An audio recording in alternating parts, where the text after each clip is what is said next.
Donc aujourd'hui on se retrouve pour une vidéo de mes flops make-up. Mes flops, c'est-à-dire les produits que je n'ai pas appréciés cette année, mais uniquement en make-up. Si vous entendez gratter, c'est Shadow qui veut rentrer, mais il n'est pas rentré avant que je ferme, donc il reste dehors. Dehors, derrière la porte, et pas dehors dans la rue. Bref, donc il y a deux produits que j'ai pas avec moi, mais que j'ai un screenshot quoi, parce qu'en fait je les avais déglutteurs, du coup je vais vous en parler puisque je les ai déglutteurs parce que je les aimais pas parce qu'ils étaient périmés, cassés ou quoi.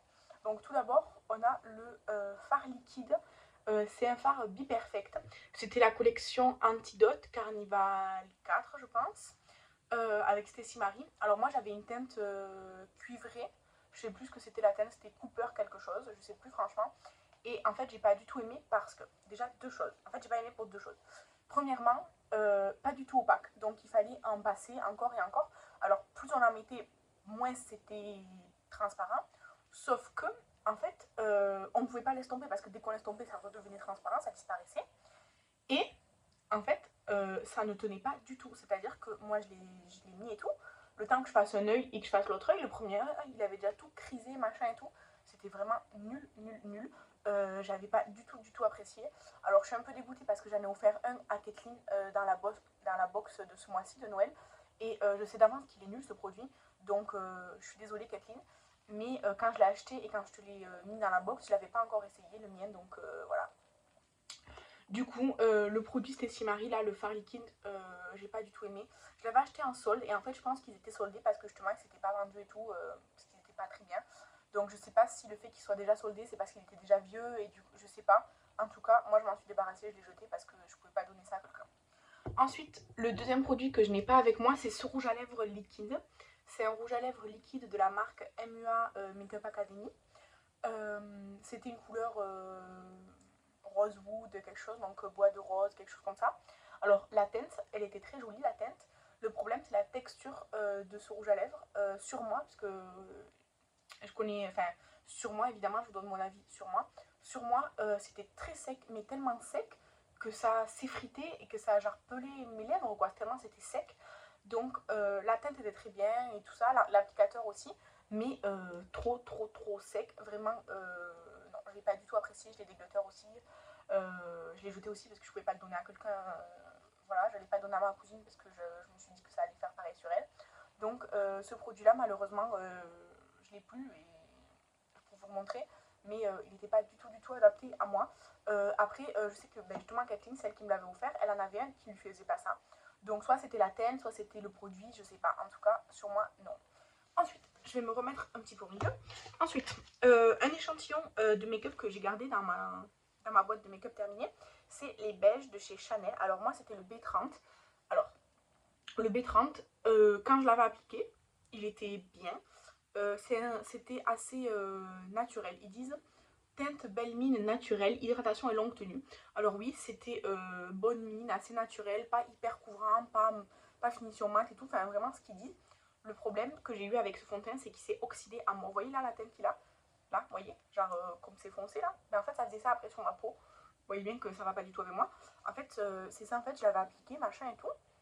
Et petit à petit, c'est oxydé jusqu'à devenir très foncé. En fait, il est devenu aussi foncé que la couleur de mon bronzer, vous voyez. Donc, ben, ça va pas du tout.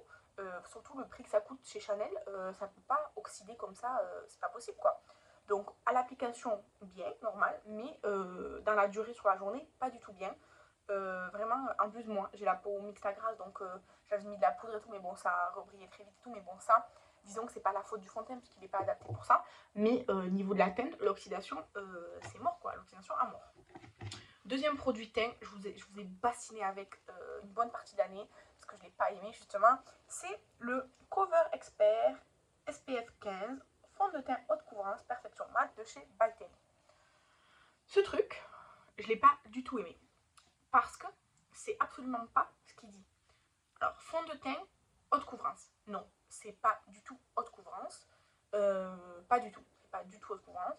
Finition mat, non plus, c'est pas du tout mat. C'est même, c'est très naturel, c'est très peu couvrant, c'est hyper liquide. Alors là, il n'y en a plus parce que, voilà, mais c'est hyper liquide, c'est vraiment liquide, hyper liquide. C'est pas du tout couvrant, c'est pas du tout mat, c'est très léger, ça unifie la couleur du teint parce que, disons que moi j'ai des petites rougeurs ou quoi, oui, ça unifiait, mais ça ne couvrait pas, c'est-à-dire que je voyais absolument tout en dessous de ma peau. C'était pas mat. Moi j'avais la teinte neutrale, je pense, neutrale beige, neutrale rose, je sais pas parce que c'est effacé. Je pense que j'aurais pu avoir quasiment n'importe quelle teinte, à part une teinte peut-être trop dark. Ça l'aurait fait, puisqu'en fait, ça servait presque à rien. À la limite, on aurait pu s'en servir comme base pour unifier la peau. Je pense que oui. Mais fond de teint mat haute couvrance, non, jamais de la vie. Euh, Surtout que ça coûte 40 ou 50 balles. Donc ça, pas du tout. Non, j'ai pas du tout aimé, vraiment. En plus, je l'ai offert à Estelle dans notre calendrier swap de l'année dernière. Donc, je l'ai prévenue que, enfin même, elle m'a assez entendu le dire toute l'année, que c'était ni mat ni haute couvrance. Donc, il faut l'utiliser plus comme une bébé crème, un truc, une CC crème, un truc qui vient juste unifier la peau, comme ça, voilà. Voilà. Ensuite, un autre produit teint, alors ça c'était au tout début de l'année, mais je me souviens que ils faisaient rien du tout. C'est le Blur to Perfection Primer Potion de chez W7. Chez W7, ils ont plusieurs base de teint comme ça, de différentes couleurs pour différentes choses. C'est la troisième que je teste et c'est la troisième qui ne sert à rien. Cette année c'est celle-là, parce qu'en fait ça fait 3 ans, chaque année j'en finissais une. Blur, c'est censé être donc floutant. En fait ça ne sert à rien. Premièrement, le packaging. En fait c'est une pipette, bon là il y en a un peu coincé dans la pipette, mais en fait ça ne sort pas, parce qu'en fait c'est pas liquide, c'est un peu épais, un peu pâteux. En fait c'est du liquide pâteux, et c'est du liquide épais. Donc en fait, dans la pipette, ça ne sort pas, c'est trop épais.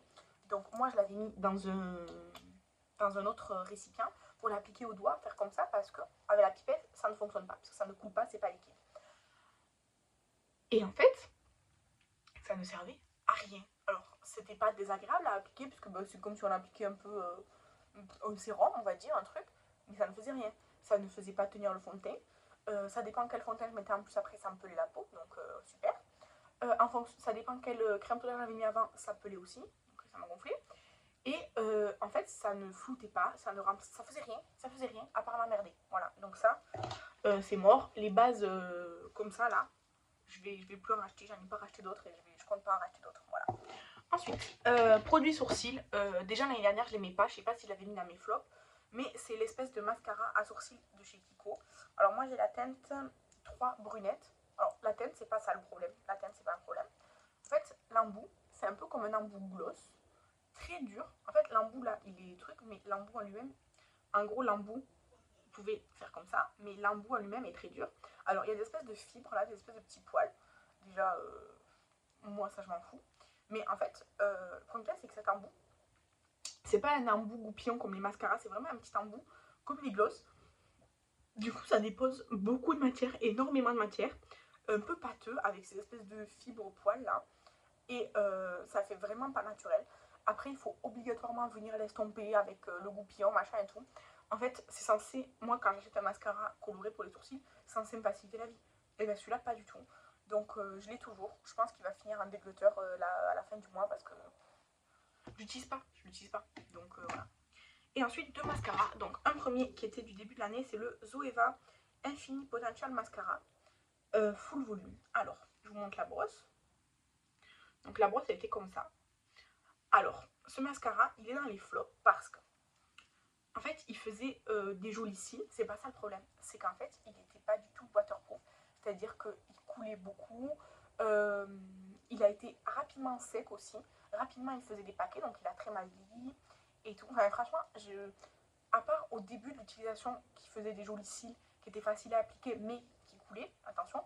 En fait, j'ai rien de bien à dire sur ce mascara, donc je l'ai mis dans les flops parce que c'est pas fait pour moi. Et deuxième mascara que je suis en train de terminer, entre guillemets, parce qu'il commence à... Déjà, je sens qu'il commence à y avoir moins de matière dedans, et puis je dois de plus en plus l'essorer là, parce que ça fait des paquets. C'est le Kiko Free Explosion. Vous m'avez vu dans plusieurs vidéos en parler.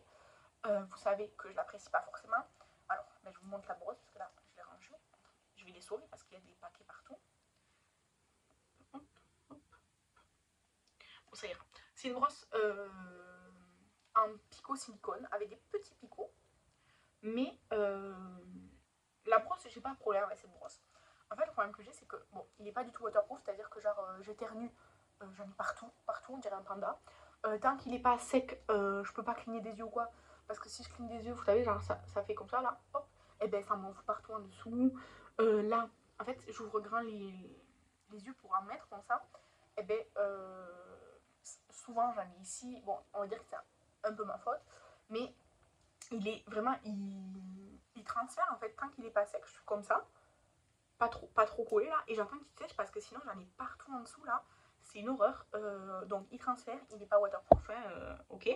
Et en fait, depuis que je l'ai ouvert, il y a toujours des paquets sur la brosse, donc il y en a de plus en plus maintenant, et en fait chaque fois je suis obligée de l'essorer, parce que sinon il y en a partout, et du coup ça prend du temps d'essorer la brosse à chaque fois et tout, et il fait des jolis cils, je dis pas le contraire, mais je veux dire, il y a plein d'autres mascaras, même des moins chers et des waterproof qui font ça. Mais si, ils sont pas difficiles, entre guillemets. C'est juste, j'aime pas ce produit, donc ça, je le rachèterai pas. C'est le 03 noir de la collection Fruit Explosion. Là, je suis en train de le finir, entre guillemets, parce que je sens que je dois attraper du produit et je dois quand même essorer, parce qu'il y a des paquets, surtout en haut là. Je dois toujours essorer parce qu'il y a une boule un peu. Donc là, je pense qu'à la fin du mois, pareil, il sera dans un déglotteur ou dans les produits terminés. Je sais pas, on verra ce que je vais faire. On verra l'utilisation que je vais en faire. Mais voilà, j'aime pas non plus ce produit. Et c'est tout, entre guillemets, il y en a déjà pas mal, mais c'est tout pour mes flops make-up de cette année. J'ai pas eu de palette flop, j'ai pas eu de blush, d'highlighter ou de bronzer flop cette année. J'ai pas eu de spray ou de base flop. La couleur pop, elle était pas ouf, mais elle était pas mauvaise non plus. Donc il n'y a pas d'autre flop que ça. Ça, c'est vraiment les produits que je n'ai pas appréciés et que je suis sûre de ne pas racheter et les produits que je ne recommande pas en fait. Donc voilà, c'est ça. Donc je vous dis merci pour avoir regardé cette vidéo. Je vous embrasse. Je vous laisse commenter, partager, liker, vous abonner et tout ça. Et je vous dis à demain. Bye!